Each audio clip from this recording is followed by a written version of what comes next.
Bismillahirrahmanirrahim. Assalamualaikum warahmatullahi wabarakatuh. Jumpa lagi dengan saya, Taser. Pada tatap muka kita ke-8 kali ini, kita akan membahas tentang material IoT terkait dengan infrastruktur, tepatnya arsitektur, bagaimana sistem IoT itu bekerja. Mari kita mulai. Ini material yang akan kami sampaikan. Jadi sekali lagi kami sampaikan material ini berdasar dari materi yang disiapkan oleh tim LP2MP berbasis material yang dibuat oleh Niranjan. Nah, yang pertama kaitannya dengan pendahuluan.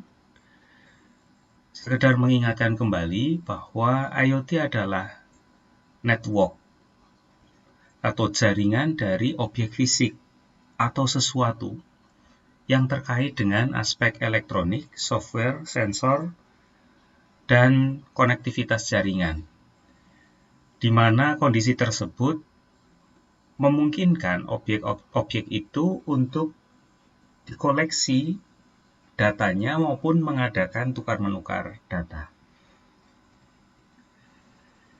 Aspek sejarah, secara ringkas konsep IoT menjadi populer pada tahun sekitar 1999 yang ditemukan oleh Kevin Ashton melalui Auto ID Center di MIT.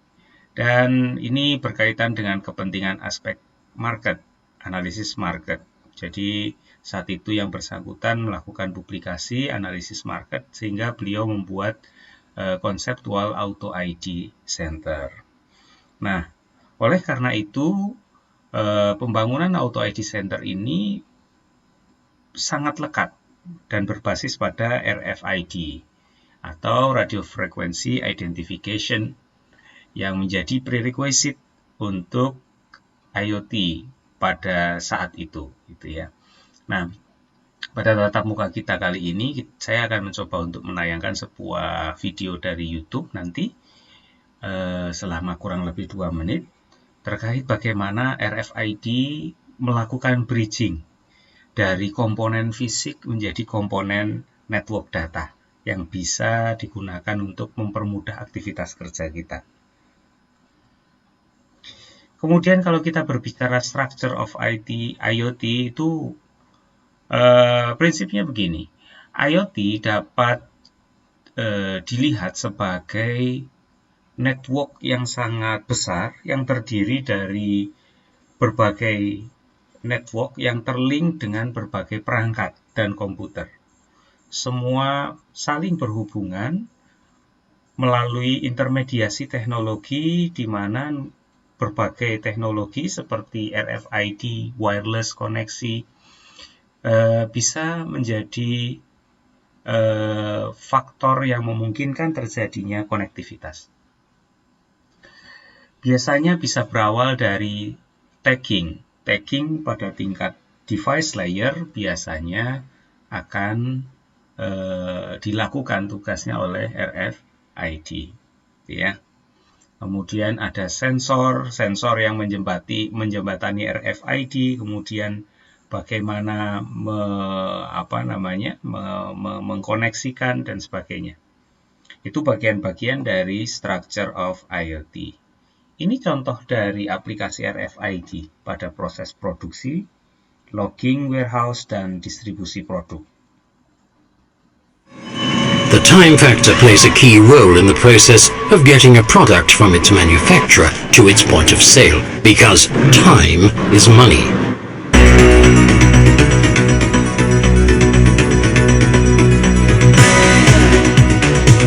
RFID, Radio Frequency Identification, is a new technology that significantly increases the efficiency of this process chain. With RFID, data are transferred without physical contact. In addition, RFID helps positively identify shipping units. In an instant, valuable information is recorded and utilized on an international scale. This example demonstrates how it functions in practice. The process chain begins with production and continues by way of a central warehouse onto the retailer.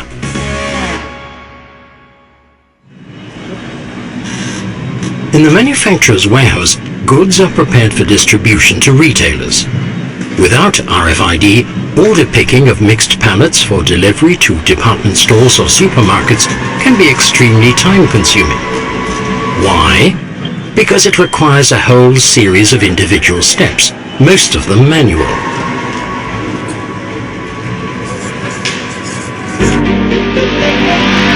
In future, processes that now have to be carried out by hand will function automatically based on RFID.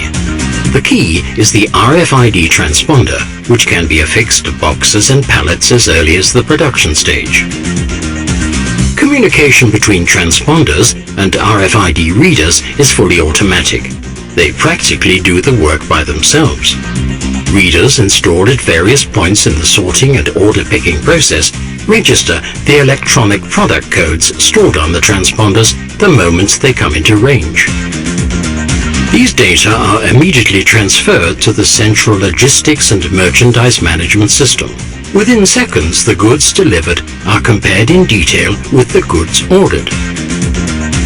Even transport and sorting in the warehouse can be automated in future.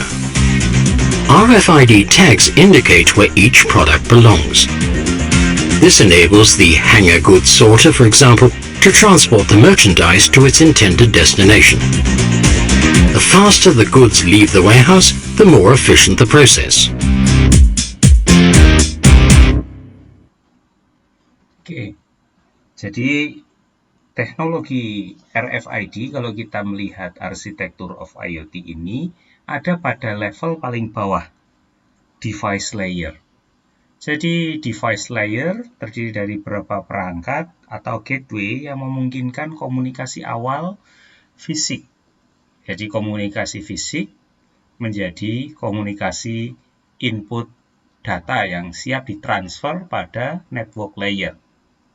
Kemudian service application layer dia akan memberikan generic support dan specific support tertentu. Gitu ya. Nah, kemudian akan dilanjutkan dengan aplikasi layer. Nah, pada tingkat ini aplikasi ini yang memberikan decision gitu. Pada standar RFID tadi, kalau kita melihat pada tayangan yang tadi muncul, intinya bagaimana mentransfer data tanpa terjadi kontak fisik, yaitu melalui sensor. Sensor biasanya membaca data-data, kalau RFID misalnya bentuknya seperti balok-balok persegi panjang itu tadi, yang hitam, garis-garis hitam, yang biasanya dibuat sudah ditempelkan label tersebut pada saat produksi, embed dengan atau melekat dengan produk yang dibuat, gitu ya. Nah, sehingga ketika data-data misalnya masuk, log barang, log produk masuk, itu transfer proses antara misalnya pesanan dengan yang sudah didistribusikan misalnya, atau misalnya setidaknya melewati warehouse untuk didistribusikan lagi, itu pengecekannya mudah sekali. Apakah sudah sampai? Nah, proses itu, tracking RFID sekarang yang paling banyak kita nikmati adalah pada saat mekanisme ekspedisi yang kita sering kontak langsung. Jadi, bagaimana seorang yang bertugas mengirimkan produk barang ketika sudah sampai, dia melakukan scan barcode atau RFID. Begitu masuk, kemudian data tersebut di-online-kan, maka akan langsung ada laporan bahwa produk tersebut sudah sampai kepada customer. Nah, itu yang terjadi. Sehingga kontak device layer ini memang bahkan sampai saat ini masih dibangun berbasis bagaimana bridging antara komponen fisik menjadi bisa masuk ke network layer, service application support, hingga application layer untuk mengambil decision terakhir, gitu ya. Nah, itu yang sering kita amati terakhir saat ini yang sedang booming kan, bagaimana ekspedisi belanja online itu sudah menggunakan teknologi itu.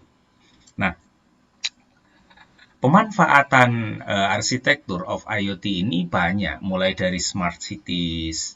Sekarang beberapa KTP itu sudah bisa digunakan data-data itu sebagai biometric data sekaligus akses lain. Misalnya kaitannya dengan bantuan sosial untuk di Indonesia. Ya, di smart transport, smart building dan sebagainya. Kartu-kartu tertentu yang sudah dibekali standar-standar chip itu menjadi data komunikasi. Masih berapa sisa kreditnya atau sisa uang yang ada di dalam kartu. Misalnya untuk di Semarang, kartu Trans Semarang, gitu ya. Dan berbagai komponen lain. Kita di rumah smart living itu sudah menggunakan teknologi itu, Google dan sebagainya. Lampu bisa dikelola secara wireless. Selama ada device layer, maka komunikasi itu ya bisa berjalan, kan begitu, melalui sistem atau mekanisme IoT. Nah, di sisi kiri dan kanan ada permasalahan biasanya yang akan mengemuka kaitannya dengan security capability. Oleh karena itu, berbagai komponen yang sudah dijelaskan pada tatap muka sebelumnya itu menjadi benteng-benteng, gitu ya. Nah, artinya ada komponen itu. Kemudian bagaimana memanage untuk mengaplikasikan application layer ini pada tingkat tertinggi aplikasi IoT itu secara maksimal. Itu menjadi penting kaitannya dengan advancement atau progress, kemajuan dan artinya pemenuhan kepentingan IoT terhadap kebutuhan kita pada berbagai sisi kehidupan kita. Nah, ini yang tadi kita jelaskan. Device layer provide a user interface for using IoT. Jadi menyediakan interface untuk bisa digunakan pada proses IoT itu. Ya, banyak mulai dari transportasi, retail, supply dan sebagainya.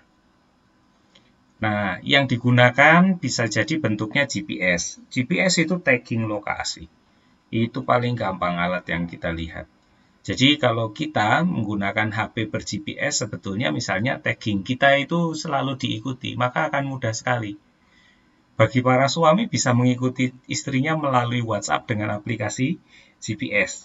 Kalau istrinya nakal misalnya. Jadi banyak komponen yang bisa digunakan. Itu dari hal-hal kecil pemanfaatan.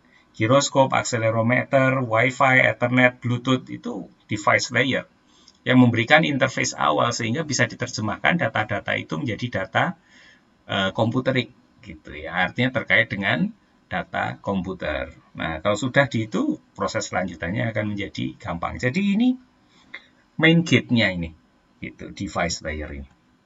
Network layer kita masuk robust and high performance network infrastructure. Ini yang tugasnya memberikan jalan. Jadi ibaratnya mau mengantarkan air itu sungainya. Ini yang harus ada, jaringannya, jalannya. Allow multiple organization to share and use the same network independently. Termasuk, nah ini aspek-aspek keamanan muncul dari sini, encrypt signal processing. Ya, ini menjaga keamanan juga bisa melalui di sini.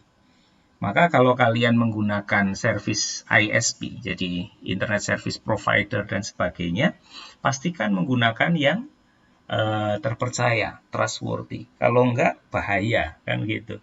Jangan hanya berpikir ada ketersediaan jaringan internet. Wah, intinya prinsipnya seperti yang kita sampaikan sebelumnya.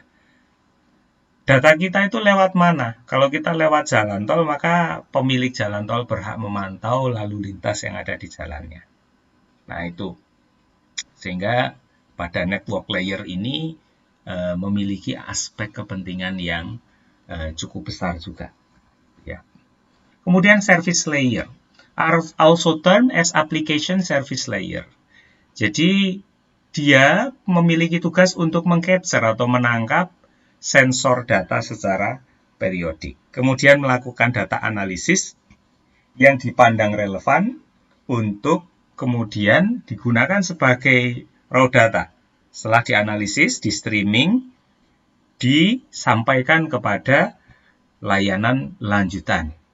Termasuk di sini ada mekanisme, sekali lagi, security dan privacy. pada tingkat tataran application layer, lowest abstraction layer, dengan sensor biasanya artinya dia akan mengambil collect dan proses, ini yang paling penting, melakukan koleksi data dan memproses real-time information yang diperoleh. Nah, sehingga akhirnya digunakan yang tadi saya sebutkan untuk mengambil keputusan, kan gitu. Keputusan bentuknya apa? Nanti ada beberapa aplikasi contohnya. Misalnya yang paling mudah kalau misalnya AC. AC memiliki sensor, interface device layer-nya sensor. Suhu di ruangan yang ditargetkan misalnya 18 derajat Celcius. Sementara sensornya gitu ya, masih mendeteksi pada suhu 23 derajat Celcius misalnya. Maka rate pendinginannya akan terus berjalan sebelum tercapai targetnya pada angka 18 derajat tadi. Gitu. Nah, ini kadang operasional sebuah device itu tidak selalu sesuai, artinya berpikir seperti kita gitu. Set desainnya seperti itu, dia akan terus bekerja sampai jebol kan gitu. Makanya yang terjadi kalau AC-nya tidak disetel dengan pas sesuai kemampuannya, kan dia akan nyala terus sehingga menjadi boros energinya kan gitu. Artinya tetap ada sisi-sisi kekurangan aplikasi. Itu kan yang paling mudah, ada sensor suhu. Kemudian bagaimana target suhu, kalau ini nggak match, dia akan terus mengejar. Itu. Nah, ini decision maker-nya ada di mana? Nah, ini tingkat sederhananya, contohnya tadi AC pada application layer, dia akan terus melakukan operasi untuk mendinginkan suhu ruangan. Kan gitu. Karena belum tercapai 18-nya. Nah, itu. Nah, ini sekadar gambaran bahwa current status and future prospect of IoT. Kalau kita lihat jumlah populasi manusia dengan jumlah connected device-nya itu extremely berubah. Ya kan? Kalau pada tahun 2003 itu 6,3 itu billion versus million, juta gitu ya. Tapi pada tahun 2010 itu sudah berkebalikan. Connected device-nya sudah mulai lebih banyak. Dan seterusnya perbandingannya. Artinya connected device per person itu sudah sangat berubah. Artinya itu menjadi aspek kepentingan yang luar biasa. Future prospect of IoT itu luar biasa kalau kita bekerja di bidang itu. Tapi kita kerja di bidang peternakan bagaimana? Ada nanti aplikasinya, kan gitu. Artinya begini, kita memang kadang-kadang menjadi end of user, tetapi data-data itu kita bangun berdasarkan basis-basis riset yang ada di bidang kita lah. Disitulah pekerjaan kita gitu. Aplikasi IoT ini.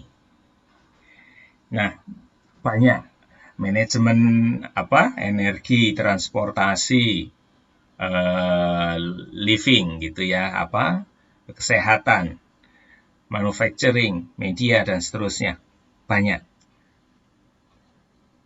Nah, ini contoh-contoh aplikasinya. Kalau misalnya di rumah kan kita sudah sering lihat light bulb, security. Sekarang rata-rata CCTV itu sudah punya sensor gerak gitu ya. Meskipun kadang sensor geraknya terbatas, misalnya berbasis inframerah satu, kemudian dia tidak bisa mendeteksi perbedaan orang atau kucing, kadang-kadang kan begitu. Nah, tapi sekarang sudah semakin berkembang, termasuk smoke alarm dan seterusnya. Jadi berbagai aspek di berbagai aspek kehidupan kita. Nah, saya pengen membawa pada bidang kita terus seperti apa itu. Jadi pada dunia IoT itu sekarang bahkan yang namanya sapi juga terkoneksi dan dimonitor. Sensor biasanya diimplan atau dipasang pada telinga sapi. Ini akan memungkinkan peternak untuk memonitor kesehatan ternak, kesehatan sapinya, dan melacak pergerakannya untuk bisa memastikan kondisi kesehatan. Dan misalnya tersedia lebih banyak sapi dan daging untuk bisa dikonsumsi.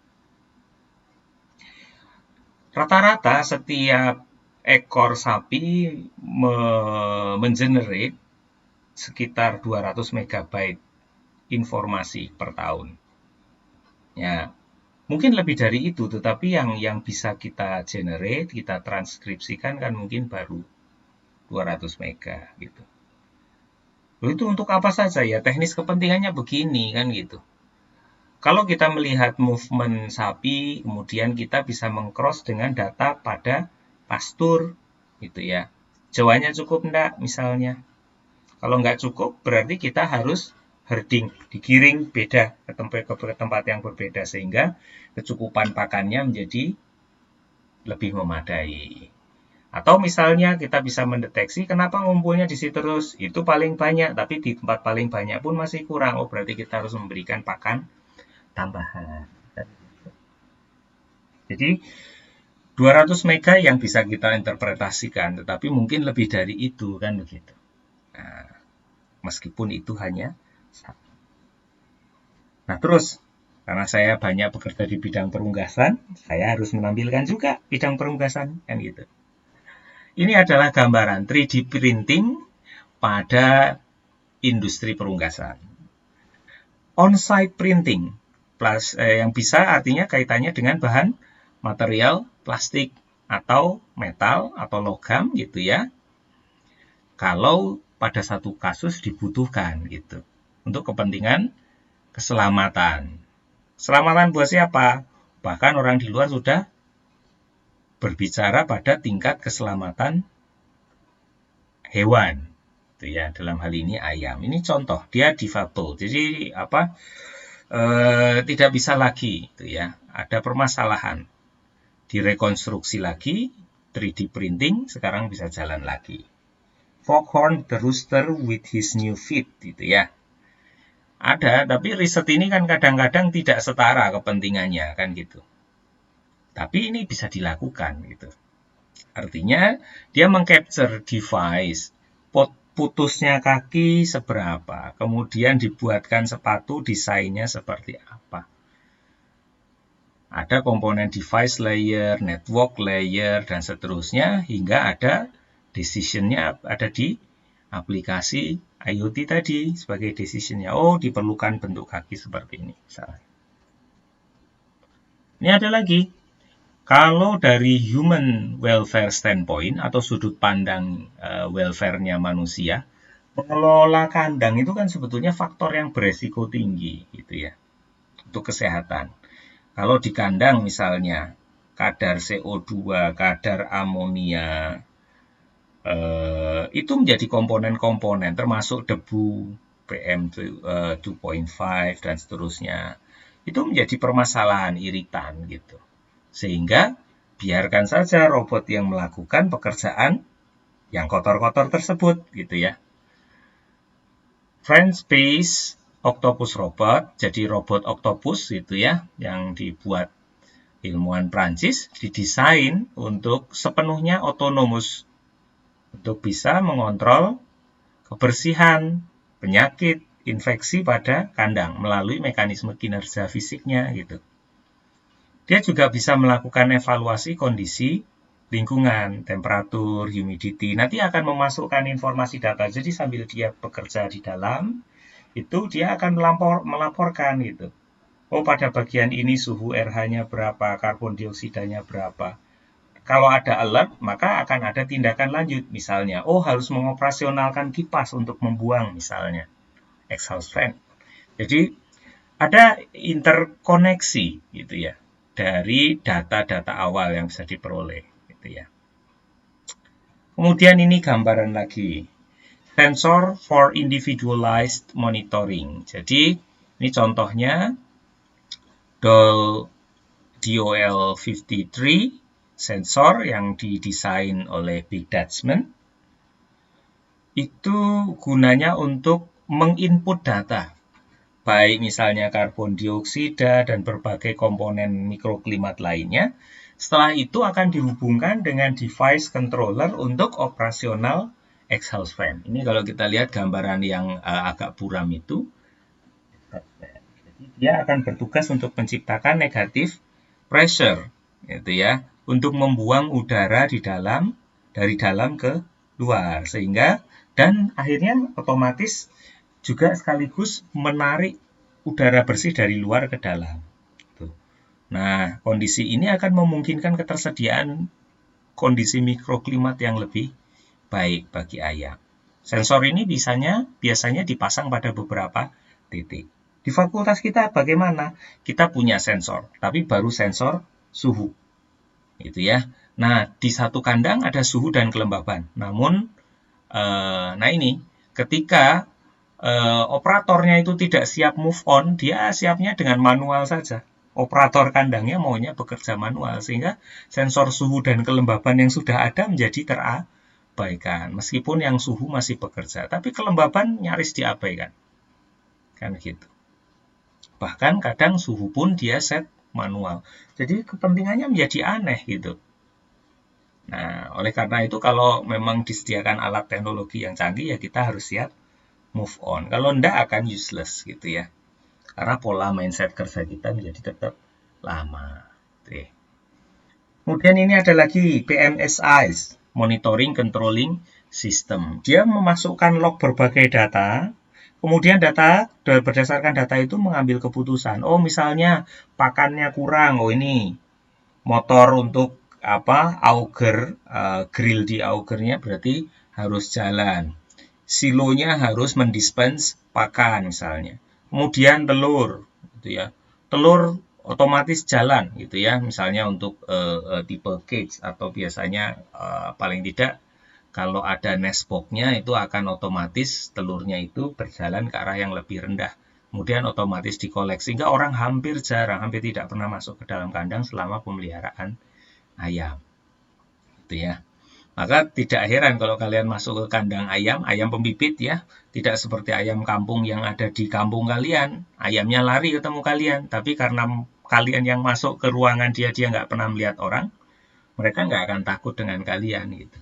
Memandang kalian sebagai suatu hal yang baru gitu. Nanti coba kalau sambil kegiatan PKL. Nah, sistem IoT ini memungkinkan, kembali ke sistem IoT, telur-telur yang dikoleksi itu bisa dihitung jumlahnya, diseleksi, gitu, besaran kecilnya, sehingga misalnya akan sangat mudah sekali untuk bahkan sampai mekanisme kegiatan packing, gitu ya.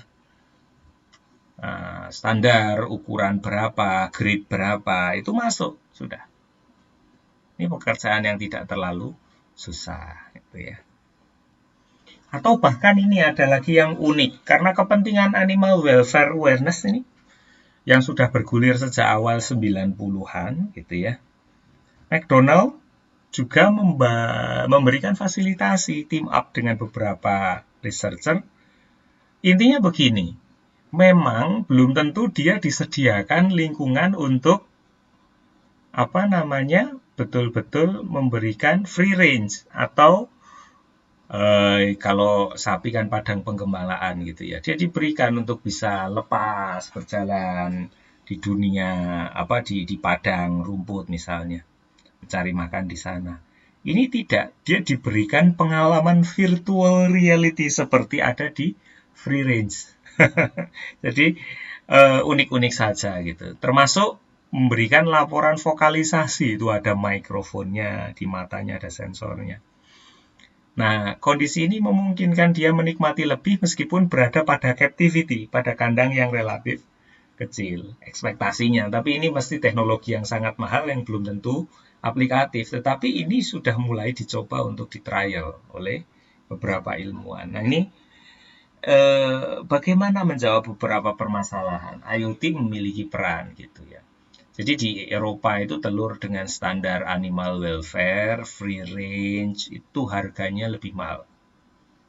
Tidak mengharuskan organik loh ya, terlebih apalagi kalau organik gitu. Nah, artinya oke lah, seperti ini pun mungkin akan ada biayanya. Gitu. Bagaimana memaksimalkan produksi. Nah, Security ini yang menjadi isu penting. Maka tadi ada beberapa titik, misalnya mulai dari awal input data di main gate pada device layer, kemudian transfer ke network dan seterusnya. Ini potensi serangan terhadap keamanan ini tinggi, gitu ya. Software can be hackable, bisa dihack. Connection is exposed, tadi yang saya cerita. Kalau tidak amanah, ya kita bisa kehilangan. Makanya hati-hati. Sepertinya kita streaming data, nggak ada yang lihat. Tetapi data itu data digital yang bisa dijadikan fisik kembali. Gitu. Kalau tadinya dari fisik data digitalize atau digitalisasi, dari digitalisasi nanti akan bisa difisikan kembali. Seperti contohnya tadi 3D printing. Kan dia menangkap data didigitalisasi, kemudian dari digitalisasi difisikan kembali melalui 3D printing. Nah, ini yang suatu hal yang harus kita selalu hati-hati, ya. Kita seringkali mulai menghujat orang dan sebagainya. Ini yang hilangkanlah sesuatu yang tidak perlu itu. Hati-hati karena banyak ancaman, banyak hal, termasuk menyimpan berapa dokumen dan sebagainya melalui online. Sepertinya aman, tapi ya kita harus berhati-hati gitu. It is vulnerable, jadi ini beresiko. Vulnerable itu rapuh, gampang untuk bisa exposed, can be dead, gitu ya. Bisa disadap gitu. Weapon of mass disruption, ini kalau dikacaukan, misalnya ada yang kacau, misalnya Google, bayangkan kalau Google itu dihack kacaulah sistem kita, kacaulah HP kita. Nah, ini hati-hati karena ketergantungan kita dengan dunia maya, termasuk yang kita sedang diskusikan, infrastruktur atau architecture of IoT ini memudahkan, tetapi juga bisa menjadi disaster, menjadi bencana. Ya. Sebagai penutup, prinsipnya IoT itu merubah lifestyle kita, gaya hidup kita. Harapan kita untuk kebaikan. Sehingga ini membutuhkan input dan support teknologi. Dan orang-orang biasa ini sangat terbantu gitu, lepas dari berbagai faktor resikonya. Melalui apa? Melalui architecture yang ideal. Bagaimana kita mendevelop data-data, mendigitalisasi data-data sebagai output itu ya, sebagai input awal yang baik sehingga akan memberikan dampak yang baik bagi pemanfaatnya.